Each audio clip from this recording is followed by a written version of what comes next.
So one day I decided to do some searching on the internet to see what is the most unbelievable but yet valid will that's actually held up in court. So I found this one, and it was not the most unbelievable. There was one written on a coffee table that was very interesting, but the sentiment in this one just really hit me. It kind of made me chuckle at first, but then the underlying thought behind it was just so interesting. It says, "I hope that you are all fine. I am not feeling well. Everything I own goes to my sister, Norma. XXOO, Betty Williams." Now, we don't know whether or not this actually was valid.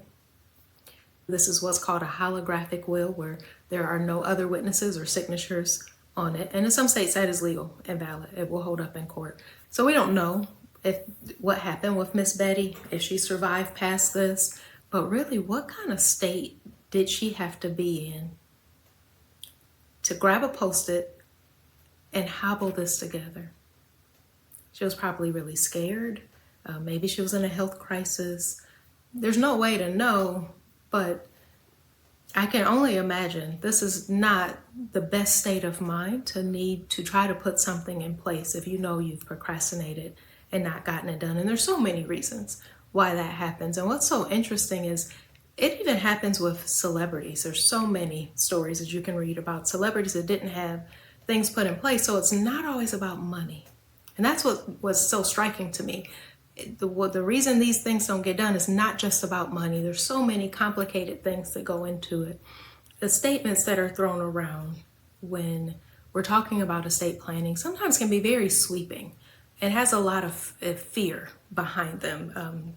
Things like "you should" or "everyone must." The truth is, how many people pass having nothing in place? And maybe it's not the most ideal. Maybe there's some heartache or family dynamics that come into place that are tough, but their families get through it, right? Because the other truth is, whether you've planned for it or not, your local state, the state you live in, the state of your residence, has a plan in place if you don't. Think about that for a minute. Even if we never write anything down like Miss Betty, no healthcare direct, there are plans in place, laws and regulations to dictate and say what will happen if you don't have anything in place. Hospitals have regulations in place as far as your care if you haven't put anything in place. And it just may not be what you hoped for, what you thought would happen, or what you would want to happen.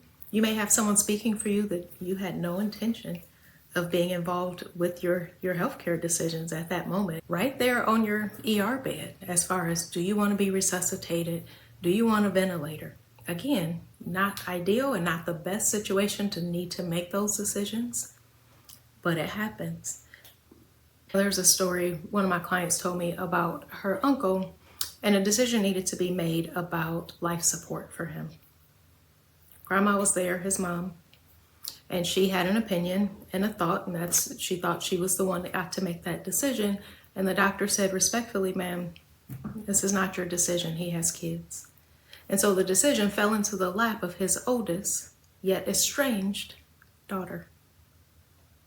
Not an ideal scenario.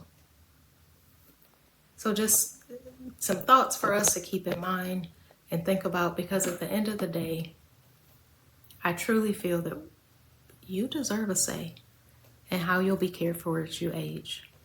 And you have a right to a written plan on how you're going to transfer your assets. I'm excited that you're here learning about this so you can start putting your plan into place, but also excited to give you just practical steps as far as how to move forward.